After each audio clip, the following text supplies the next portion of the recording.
Welcome back, Forza fans. I'm Leviathan, and it's my absolute privilege to take you through another Forza Monthly. First things first, it's the Series 25 update, and I'll be joined here by Mike Brown, the creative director at Playground Games.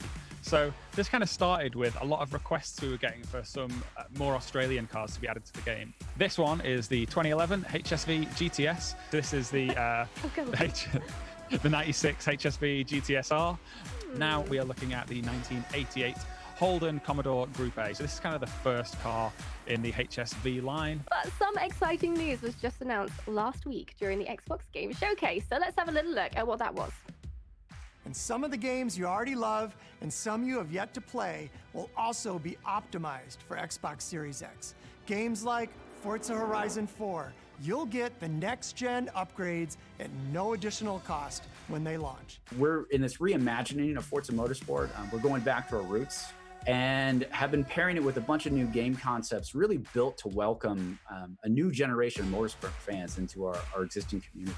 Also, the teaser shows off some of the visuals as well as how the team is thinking about liveries and how you and your team show up on and off track. I mean, honestly, it's just stunning, isn't it? Fantastic racing. We see Platinum take P1 overall, followed by PTG teammate Arik, and in third place FTC for GZ. Team Fordzilla's Mellish took the win in GT2 class, followed home by Alfredo's NL and FTC Stallion. So much happening. It's awesome, and I mean, tune in as well. There'll be loads of streams for the 12 hours of Silverstone this weekend, so definitely tune in for that. It'll be a fun one to watch. So we have seen community members show off their livery skills in the past. He's known as Stewie of Stewie Design. Hey, Leah. Thanks for having me in the stream. The Carbis from Los Angeles texted me on Instagram and asked me to create a concept livery for their Audi R8 because he has seen my work in Forza. Amir, the owner of the Carbits, is always a very good friend to this Alex Choi, and that's why they discovered me on Instagram and we started to create this. And that's all from me today. Thank you to all of our wonderful guests, as always, and to you for tuning in. It's that time again. It's time for another fantastic episode of Forza Monthly. I'm Leviathan, and I'm here to take you through what's sure to be a fantastic episode. Let's check out the schedule. So first up, we've got Dave Orton from Playground Games joining us as he highlights the Series 26 update and the other recent Forza Horizon tidbits. And then we've got the Esports update with Ali Tak, racecaster extraordinaire, who will cover what's going on in the Forza community esports. Next up, we'll be speaking with Mike Brown for his thoughts and insights into providing safe and enjoyable experiences. And finally, our community spotlight gives us a chance to celebrate the awe-inspiring talent that is our Forza community. This week, we'll talk with a custom route creator who regularly shares his work with the Forza community on YouTube. Now, before we get into everything I just mentioned, if you follow the Forza Horizon Twitter channel, you might have noticed some exciting new McLaren content that was promoted last week. If you missed that notification, then you should definitely stick around right after this show when it will be premiering. And in fact, Bruno Senna would love to have you watch. Check this out. Hey everyone, I had a great time road tripping with Ali in Forza Horizon 4, and I even surprised myself getting a few wins in some of our challenges. A highlight, of course, was meeting some of the Brazilians from the Forza Esports community, Zoom and Handicap. These guys, super nice guys. So I'm really excited for you guys to check it out. It's always a blast getting behind the wheel of a McLaren Senna, even if it's virtually. Of course, it's a car that's very close to my heart. So stick around after the Forza Monthly and catch the premiere, guys. Don't miss it. See you soon. Amazing. But first up, as you know, it's the Series 26 update, and as always, we have someone here to talk us through it. This week, we've got game designer at Playground Games, Dave Orton. Welcome, Dave. Hello. Hi, Leah. Great to be here. Thanks so much for having me. Yeah, super excited to talk about Series 26. Absolutely. Have we got any brand new cars to swoon over this time around? We do. We have 3 brand new cars, so we just jump straight in. So first up, we have the Bentley Turbo R from 1992, and this was the ultimate Bentley back in the day. There were 2 models behind this car. There was the Brooklyn and the Turbo R. The Turbo R was kind of more fun, it's faster, and that's what we've added. It's worth saying that all these cars around this era were all fully hand-built, so there's a really enormous quality that came with these cars. Yeah, absolutely. And they're known for their luxury, aren't they, Bentleys? Is there anything special? Special about this Yes, car there in is. particular? Yeah, so on the inside, everything has just got a really awesome leather trim or a wooden trim. It just looks really luxurious on the inside. And you can also change the car horn as well, which is super cool. Ah, And you can get that by completing the Sun Never Sets Seasonal Championship in summer. Moving on, I think this is this is Dracula I-Pace. So this is another car we're adding. This is the first all-electric Jag. It's SUV from Jaguar. That's super fun.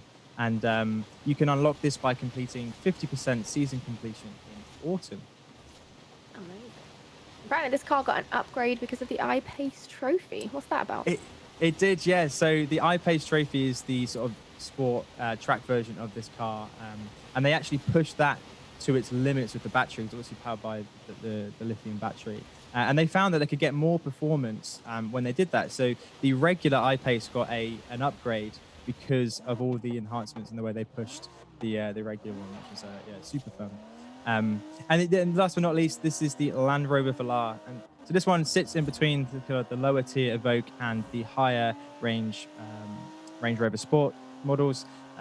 The one in Horizon's got a supercharged V6 and got a night race horsepower of 380. You can unlock this by completing the Tiding Rover Challenge Seasonal Championship in winter. Looks like you're about to drop off your kids at school. Is there a story behind the name Velar? That's the best. Yeah. So there is a story behind it.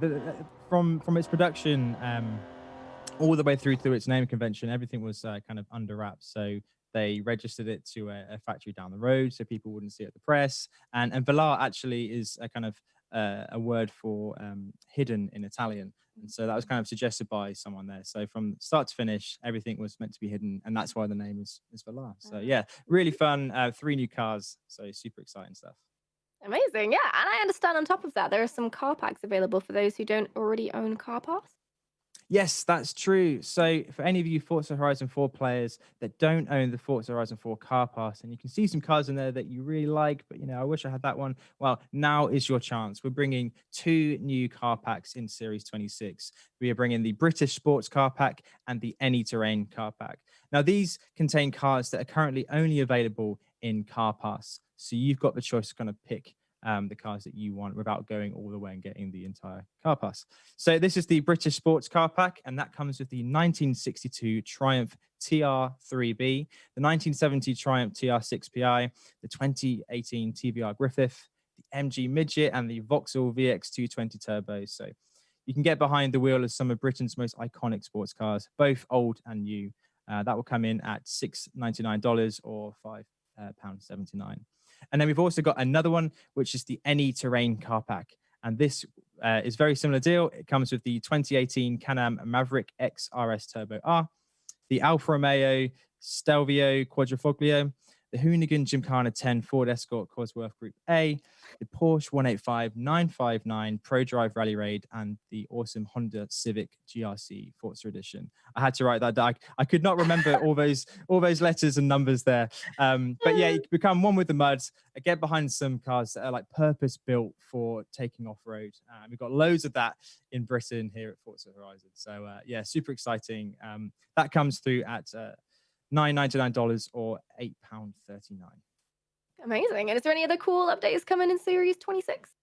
Yes, there is. We're finally increasing the garage limit size. So you can now have 1,000 cars in your garage, which is a huge increase from the 750. We love adding new cars. We love adding new ways to unlock new cars. So it only feels right for us to increase the garage size as well. We've also done a few tweaks to the way your car will reset in games like Eliminator, and we've done a few things behind the scenes to make online adventure quicker and snappier too. So yeah, have a lot of fun with that one. Amazing. Well, thank you so much for joining us, Dave, and let us know about the Series 26 update.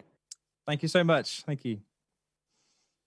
That content update will be available from tomorrow. You should know the drill by now, so make sure you've cleared your calendars and you get ready to download it. And as a heads up, Forza Horizon 3 will reach end of life status on September the 27th, which means that the game and its associated DLC will no longer be available for purchase. But players who already do own the game will still be able to play it, so don't worry about that. So if you don't have it yet, there are some fantastic discounts going on right now of the game itself and the expansion pass. So if you want to pick that up before it reaches its end of life status, now would be the time.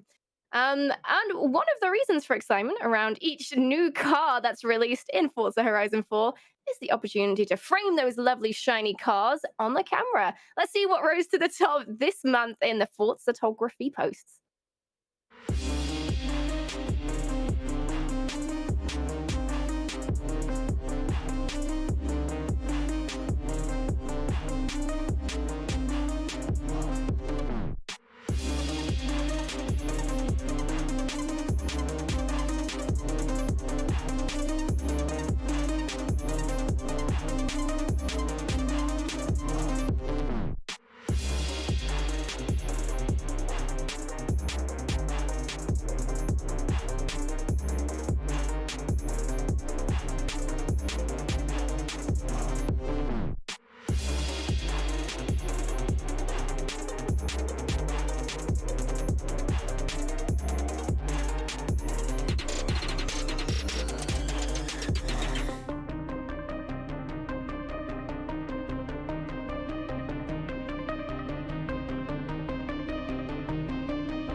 Always just showing you don't need to be out and about to be using your photography skills to their utmost.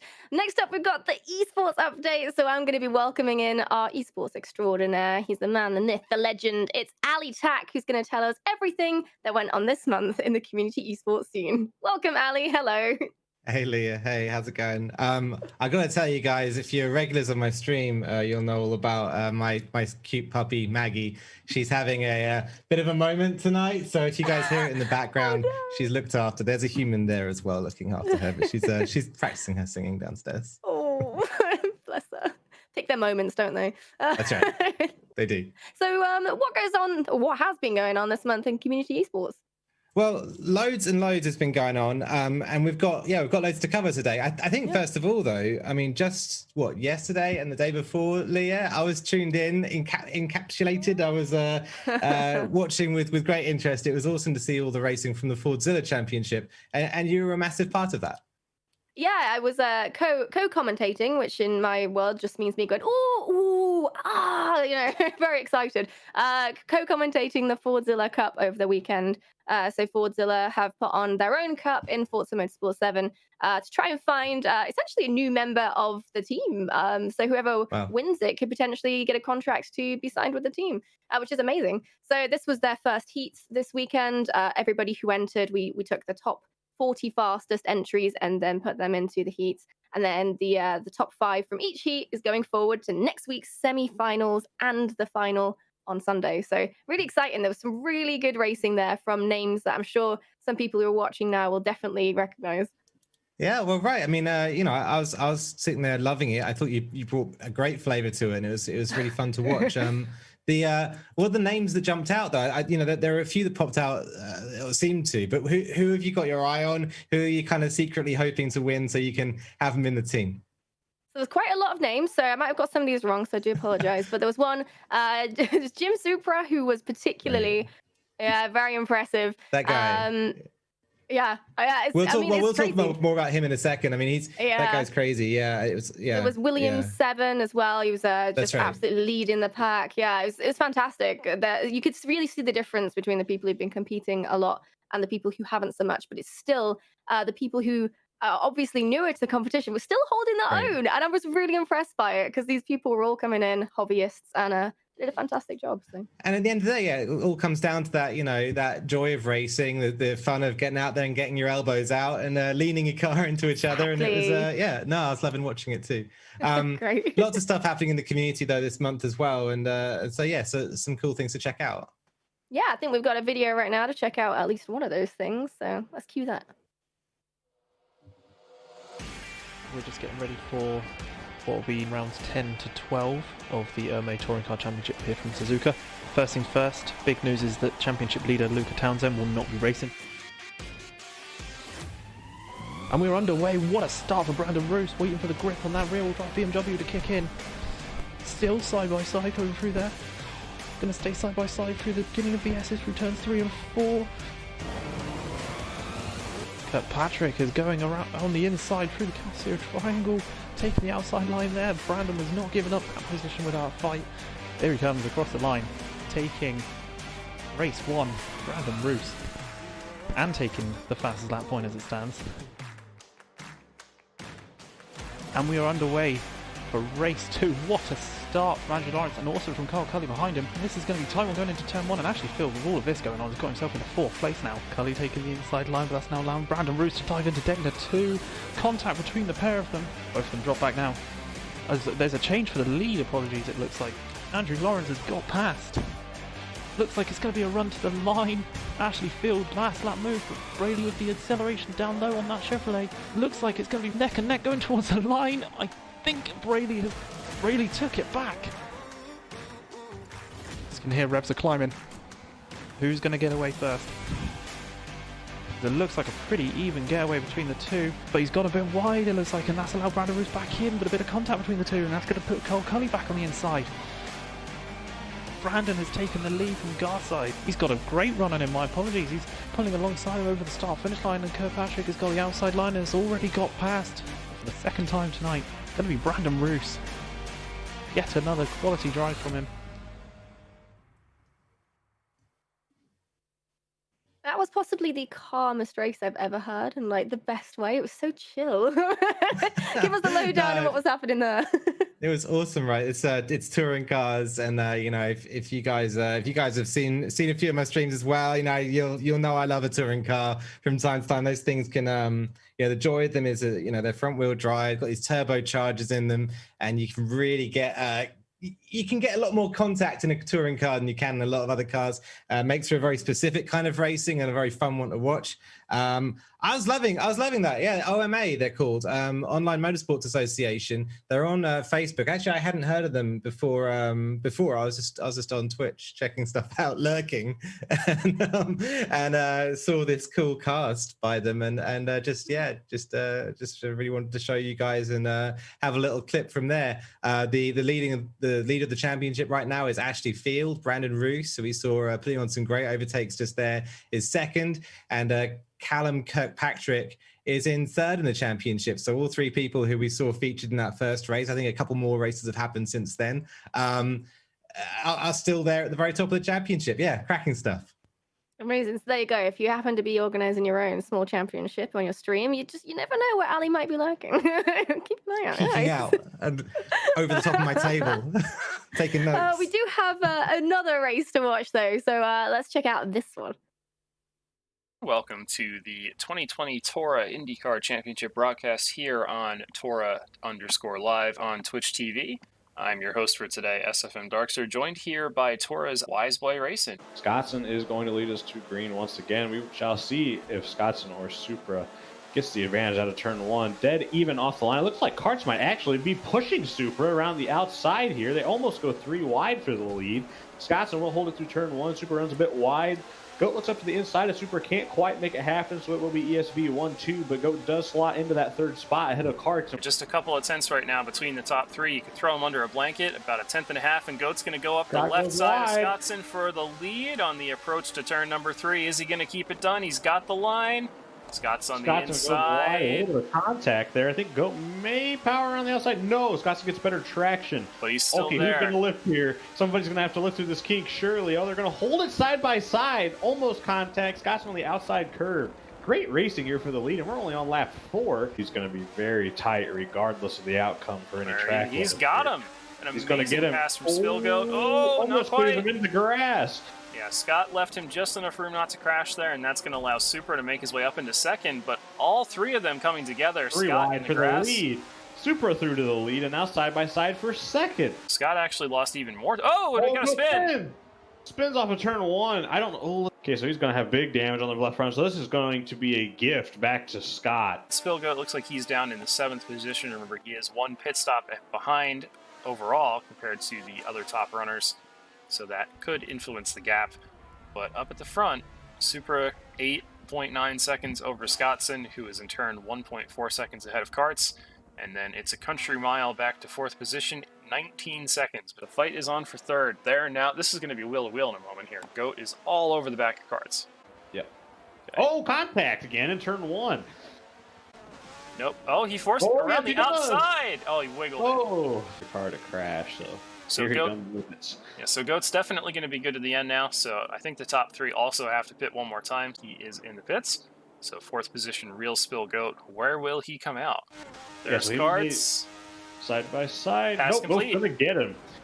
Jim Supra, not a foot wrong all day. The young Irishman, he's won in British GT, he's won at Silverstone, and he's won at Daytona. Congrats to Hydra, winner of round 1 of the Torah IndyCar Series. And Scott will take 2nd place, well done. And then rounding out the podium with a recovery drive, Real Spillgoat of VER, taking 3rd position with a race time of 1 hour, 12 minutes, and 37 seconds. ESV strong showing. Like we said earlier, they're going to come out leading the points championship by some considerable margin. Good on Goat for getting onto the podium. Thanks again for tuning in, and signing off for Wiseboy Racing, I am SFM Darkser, and you've just watched the opening round of the 2020 Torah IndyCar Series. That's a real spicy race at Daytona there. That's Supra or Hydra, the man of many names. Definitely one to watch there. Yeah, no, a big win from Hydra there from Supra.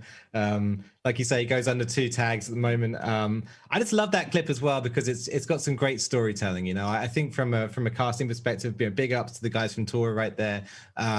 You know, it's this kind of plucky underdog Spillgoat in the blue IndyCar up against three drivers from the same team in the white and red, and doing his best, managed to get 3rd in the end. And that's one of the things I like about Torah as well, is that you can have a driver like Spillgoat, who honestly I hadn't heard of previously, absolutely smash it. Just like he went out there and put up a challenge against the light. I mean, you're super aware of Hydra Supra, but Scottson, you know, has number 1s across the whole of P class. So that guy is nuts in that car. And then also Karts as well.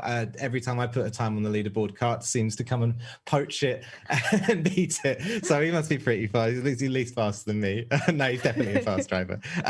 So all of those guys really, really quick. And just to see someone like Spillgoat come along and mix up that order, yeah, awesome to watch. Oh, you'd love to see it. Something really out of left field. So anything else has happened? Can there be anything else? How could there be more? So this month kicked off with a massive event, which was the Silverstone 12 hours, again from the Online Racing Association. That's Torah, the same organizer who brought us the IndyCar right there. I think we said last month, big month for Torah coming up, and there was a whole lot of racing. But yeah, the jewel in the crown, if you like, of last month was the Silverstone 12. So a big congratulations to, guess who? Jim Hydra Supra for taking the win in GT division, joined by his 2 teammates from the ESV team. That's Breeze and Mute as well. Breeze, no slouch in a GT car, I think, as many people know in Forza.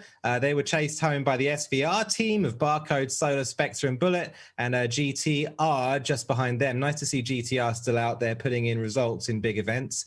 TCC, the second class out there with the Silverstone 12, was won by Mitch, another driver who did really well in the Fordzilla Championship.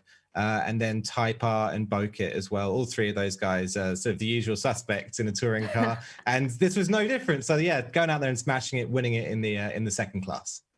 Amazing. And like a 12-hour race as well. That's a big undertaking to organize that many people for that long.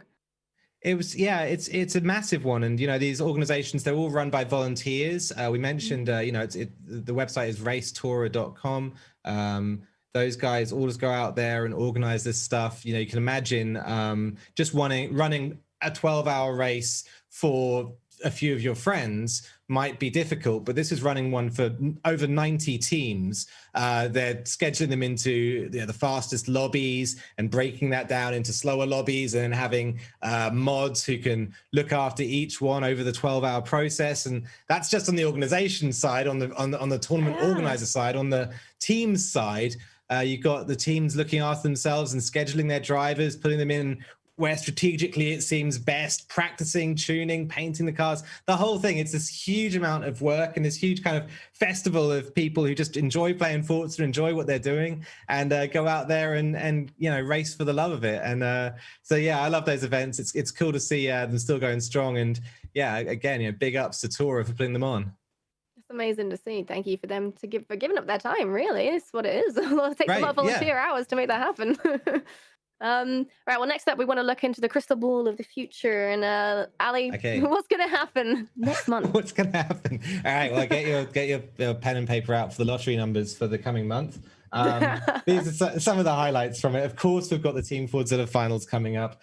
We mentioned that already. That's going to be a massive one next weekend. You're going to see a driver who could potentially join the Team Forza team. Loving that. The New Wave Racing series just on the same day or the same week at least start their Aston Martin DBR9 series. I was particularly keen to call that one out because the Aston Martin DBR9 is a really great beginner's car for racing. It's really consistent in its balance. It's really built in a nice way. So if you're out there, going like, I want to get involved with community racing, I don't really know where to dip the toe. New Wave Racing is a really good place to do that, especially with the DBR9 series. You can go out and race and tune a car, which is really intuitive and really works how you might hope it's going to work. The IndyCar series we just looked at continues on the following week. And then after that, we've got a big one, which is a whole new competition from Porsche Great Britain. We're going to see a qualifier out on Rivals. There we're going to have a bounty hunter event, and you guys can get out there in an in-game Rivals event and try and chase down the time of a Porsche professional driver. And the fastest drivers from that qualifying event will move forward to the final, where they'll be racing for a massive Porsche experience. So this thing looks amazing. I'm super, super hyped to be able to be talking about it today, and I can't wait to see how it works out. So that's all coming in the next month on Forza. Yeah, a massive variety of things there. Jeez, Right. You've got loads. No excuse not to do anything. No excuses this month, people. No That's right. Well, that's your esports roundup for August. Thank you so much, Ali, for joining us. Cheers, Leah.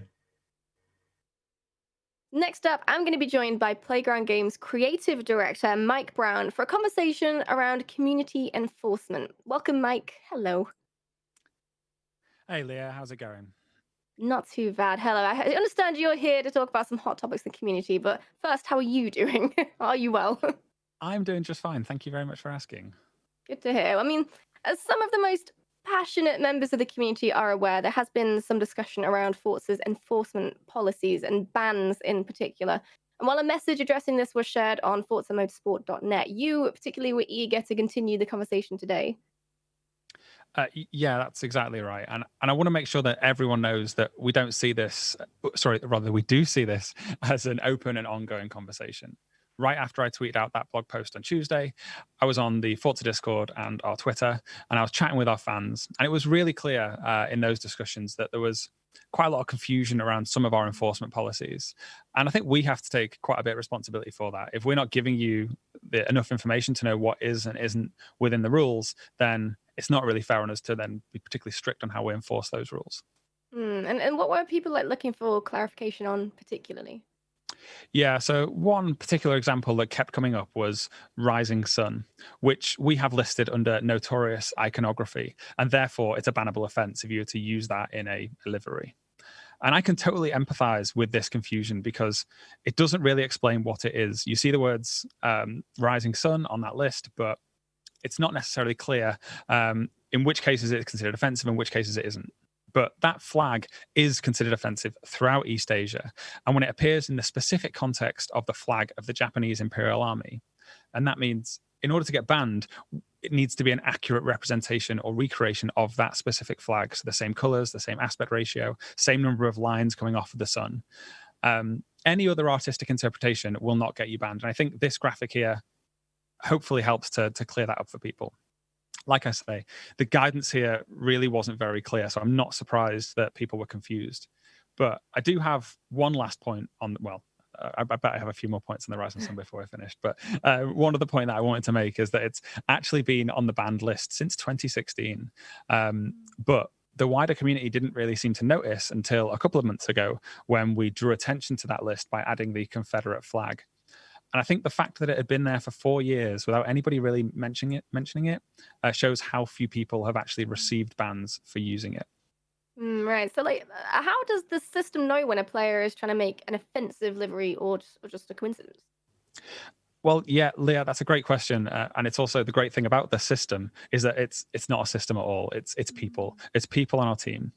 So, people on our team, or our mods, or just regular players, all have the ability in game to click on a piece of content and report it. So whenever they see something that they think is offensive, they can report it. And once that report has been submitted, someone on our enforcement team will go in and have a look. And the majority of things that get reported are totally harmless and will just get skipped over by the team. In the case of the Rising Sun, they're looking to see if the creator was actually trying to create something offensive. If you're just making a cool Godzilla paint job or something inspired by Liberty Walk, they're not going to ban you. And for absolute clarity, I wanted to share this graphic, which no doubt people have already screenshotted. This is the exact sheet that our enforcement team have up when they're looking at a livery. If it's like that one on the left, then they may issue a ban. If it's like any of those on the right or anything similar to that, it's absolutely fine. Okay, so what happens when they do ban you? Well, yeah, when you get a ban, it really does depend on what you did. So any racial hatred is going to see you getting a fairly long ban. A crude bumper sticker might see you given a few days timeout. And they can be bans either from the game all up or bans from a specific feature like the livery editor. And again, the severity of the ban or the length of the ban is decided by our support team when they're checking on that reported content. If we've decided that you do deserve a ban, you'll receive 2 messages within the game. The first one explaining the reason for the ban, and then another telling you the duration of the ban. And I definitely think it's worth pointing out here that nobody enjoys handing out bans. Having to sift through all of the reported items where a lot of that content is really genuinely horrible is not a fun job. It's not a job that anyone really wants to do. But Horizon 4 is a game for everybody. And so we need to make sure that it's a safe and inclusive space for everybody. I'm guessing the sort of main point of contention for some people is that maybe they disagree with the ban that they've received. Yeah, I think that's a big part of it. And like I said, it's great that we have real people adjudicating on this stuff. I'd much rather that than an AI. But they are real people. And that means that mistakes will happen when they're dealing with thousands of reported items. And if you think that you've been banned unfairly, you can go to our support site, submit a banned inquiry ticket, and someone will take a look. And they'll either be able to remove the ban if it was in error, or they can provide additional context and information on why that ban is going to stand. And this is probably a good point to mention that our tooling around this stuff is pretty old and creaky, and it certainly isn't the tool set that we would have built if we were designing it from scratch today. And we are making pretty rapid and fast improvements to that. For example, right now, we don't have the ability to issue a warning in game. And like I say, we're working on that and hoping to get some improvements there over the coming months.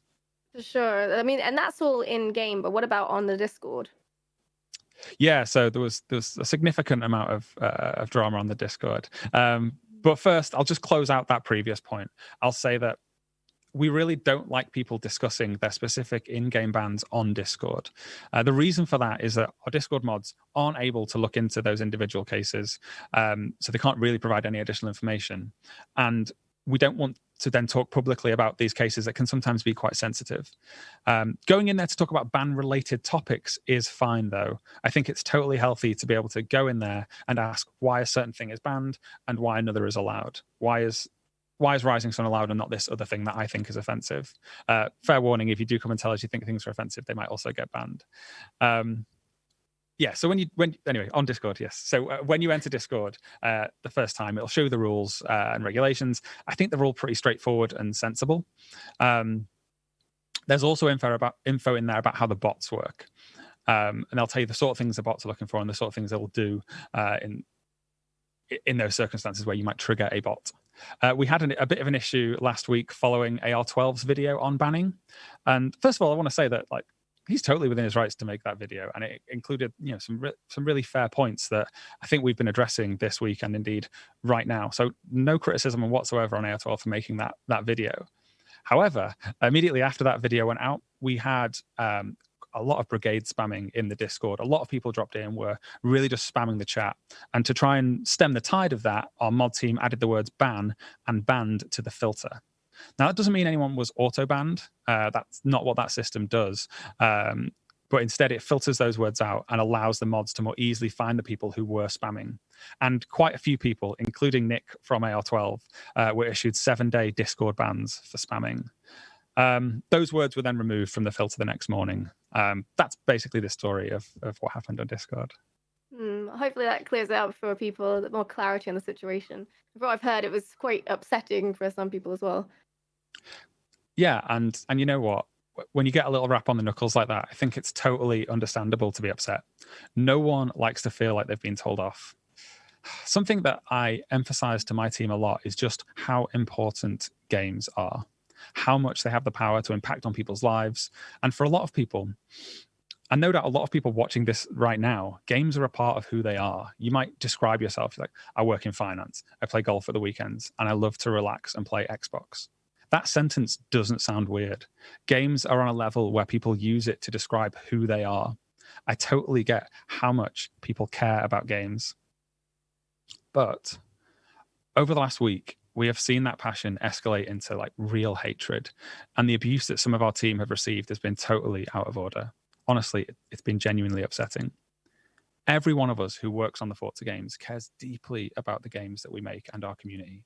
And everyone is doing everything they can to build outstanding games with friendly, fun, and engaging online spaces. And as important as games are, I really do believe that they are important. These are ultimately just people that are just doing their job. And no one should have to go to their place of work and then suffer abuse, hatred, and bullying. Look, we can all be better, and we will be better. But if you want us to hear your criticism, then you need to deliver in a way that's fair and respectful. We want to hear what you think and feel. But as soon as you become abusive, whatever point you were trying to make is going to get lost. Hopefully that helps people understand the situation a little bit better. I mean, was there anything else ban related that you wanted to talk about?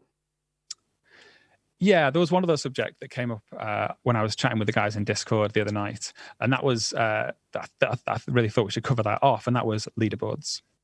Like good old-fashioned cheating, then. Yeah, exactly. Just none of this newfangled UGC stuff. Just the good old-fashioned cheating to get the top of a leaderboard.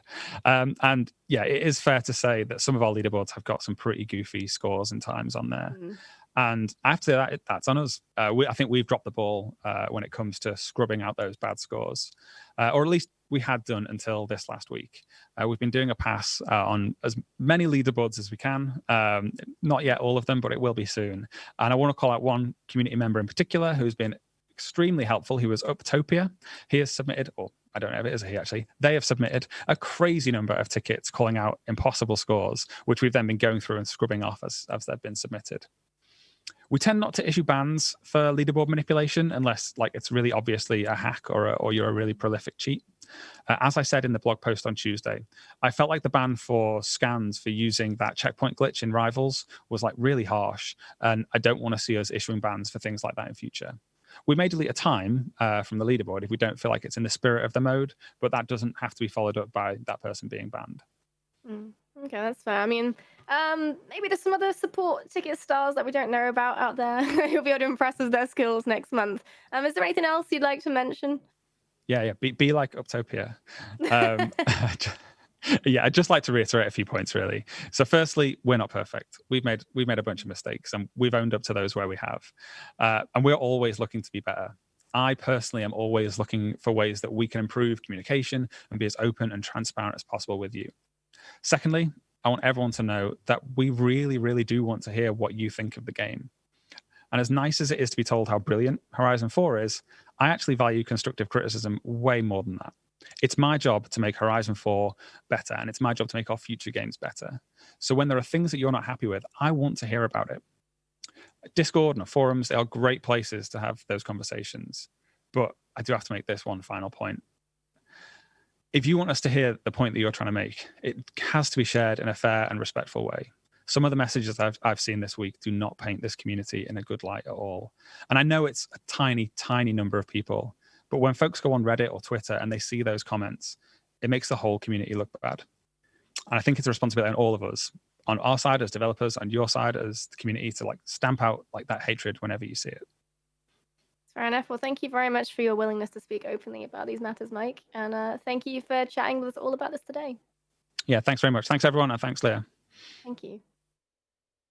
And we are on to the final section of the show. It's time to meet another talented member of you guys, the Forza community, in this month's Community Spotlight. And many of you will know him from his YouTube channel. But for those of you who don't, today we're going to be joined by Connor Speed 6. And here's a little video to show you what he's all about.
Welcome to the show, Connor. A pleasure to have you with us. Hello. Hey, thanks so much. Appreciate the opportunity to be here. Absolutely. So you are what we call a route designer. But what was your history with Forza? When did you start playing? Oh gosh, I think the first Forza title that I played was back on Xbox 360, and it was Motorsport 2, I believe. And then it's gone kind of uphill and downhill from there, all the way up to now. Very good. I love that. Would you say that you like rally or do you love rally? I don't think I've ever heard a more loaded question to an individual in my entire life. But yeah, rally racing to me is definitely a love. It's some of the most underappreciated and underloved racing on the planet. The drivers are some of the best drivers in the history of motorsport, and the cars are just amazing. So yeah, you could say that I really, really, really love rally racing. It's in deep. How long ago did you start streaming as Connor Speed 6? I began my YouTube channel back in January of 2018 with my first video uploaded on January 18th of 18, I believe, and it was just a quick one lap Goliath race in Forza Horizon 3. So yeah, I've been doing it ever since then, and it's been a really, really fun and wild 2.5 years up to this point. It's awesome. Yeah, I mean, to get this far in 2 years is very impressive. So you should be very proud, I hope. Thank you. I heard you. Yeah, no problem. I heard you're inspired to make a custom showcase event for Forza Horizon 4 that you posted to your own YouTube channel. Yes, it was incredibly fun to make, and one of my favorite videos to date. Yeah, well, I believe we have a video to show you guys to let you see what that was all about. I've been hearing a lot about you on the streets. People have even been calling you the king of the road or something. Well, I'm here to tell you, the only roads that matter are the ones covered in dirt and mud. So since you think your little GT40 is king, meet me here and I'll show you what a real Ford GT looks like.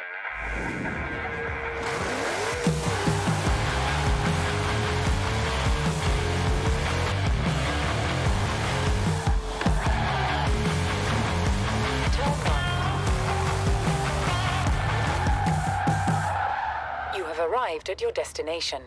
Surprised you made it. Let's see just how fast you think you really are. You stick to the roads, I'll stick to the trails. Good luck, youngin'. Try and keep up.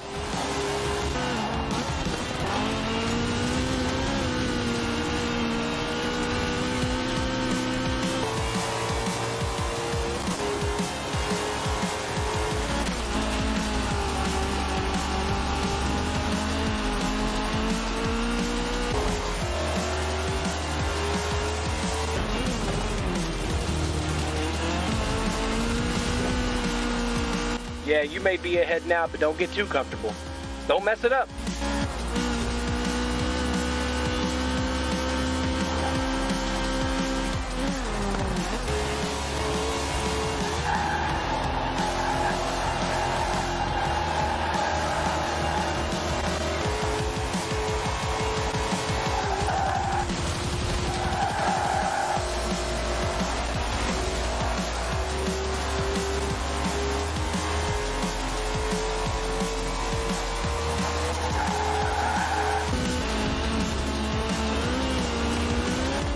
Oh yeah, now we're having some fun.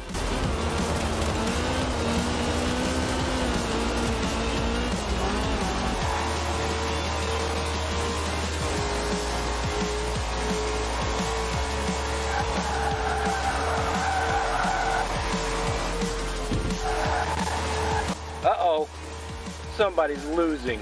Poor kid. Haha.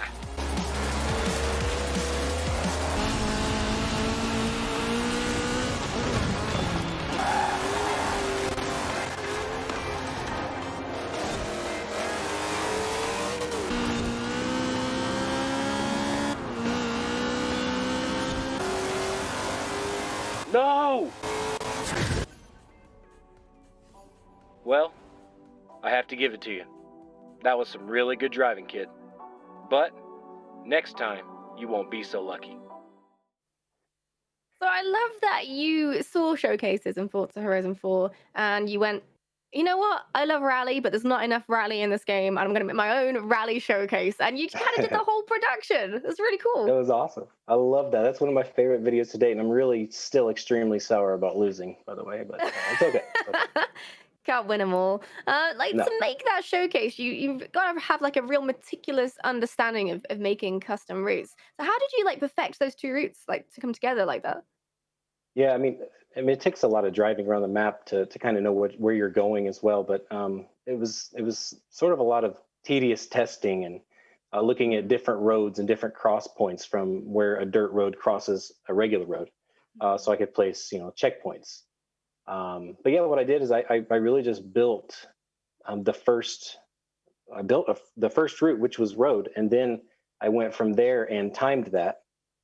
So I figured out how long it took me to finish that route in the test phase of building the route. And then from there, I really just ran in free roam some dirt roads until I found the proper path, I suppose, and adjusted accordingly to where I finished approximately at the exact same time. Yeah, it was really just meticulous and tedious and wasn't a whole lot of fun, but making it was great. I mean, it sounds like there's quite a lot of low-key skill needed there to make that actually work out well instead of mismatching at points. What I'm thinking we need is we need a masterclass from the man himself. We need a presentation with slides and explanations of everything that's going on. Do you have one of those? I may have brought one, yes. Oh, amazing. Let's have a look. Yeah. So yeah, as you can see, studying the map is a huge part of building these custom routes, especially for me. These are all my best practices, so it may vary person to person. But yeah, studying the map is the first and foremost most important thing. So you can kind of decide where you want to start, where you want to finish, and everything in between. Finding the connecting roads and things like that. But yeah, from there, moving on from studying the map, you want to figure out the best start point from there. We can use road blueprints, dirt blueprints, and cross-country blueprints. So you want to make sure that you kind of filter out your map options to where you only show those different races. Figure out where you want to start in relation to where you found the roads that worked best for what you're wanting to do. As for building the route itself, the driving line, in my opinion, is one of the most important things. It's definitely a top three. What I recommend doing for anyone is take a lower class car, maybe an A class car, because it's sort of right in the middle there. Turn your rewind on. That way you can sort of take corners at speed.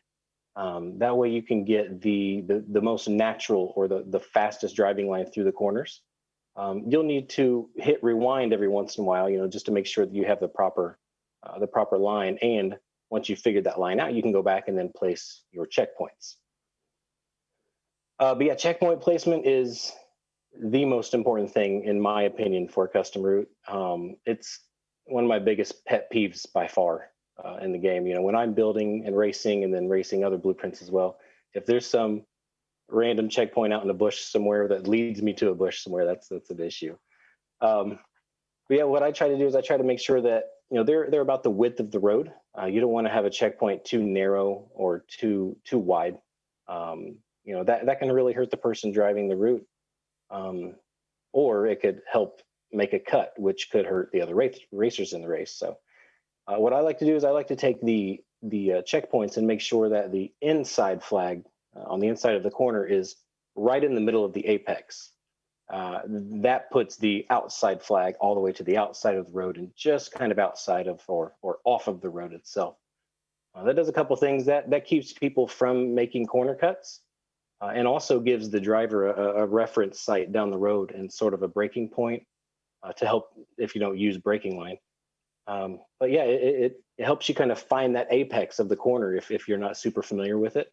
It just kind of makes it easier for the driver who is running this route with, you know, no barriers and possibly someone who's never driven it before. Yeah, so like on the what you see pictured on the screen, that's a sort of a double apex turn on a rally stage.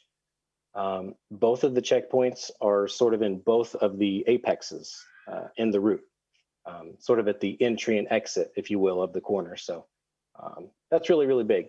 After that, you know, I focus on connecting the roads while building the route itself. One of my favorite ads from the developers in the game to the route creator was the map feature, because, you know, it's nice to, like I said, study the map at the beginning, but then once you're in there building this route, you could be out in some tiny little road over on the corner of the map and you can't remember exactly where you were wanting to go next. So just pull that up, use that as a reference to make sure that you're not going to drive into a barn or something. You know, that's kind of important. After that, you know, you're pretty much done building the route, and you just have to make sure it's visible to the world. So it's really the most fun part of it is kind of naming it and creating your settings. So what I personally do is I like to make the route names sort of match what the developers would give us in the game. So one of my friend's favorite routes is Quarry Bypass Trail, and that's something that, you know, sort of mimics what the developers would give us name-wise on a route. You know, it goes around the quarry, so it's a bypass. It's a trail route or a dirt route, so, you know, it sort of makes sense. Yeah, but, you know, just because I take it a little bit more seriously and do that doesn't mean that, you know, someone can't name it the Wild World of Rally or whatever they want to do. You know, you have fun with it. It's your route. Make it what you want.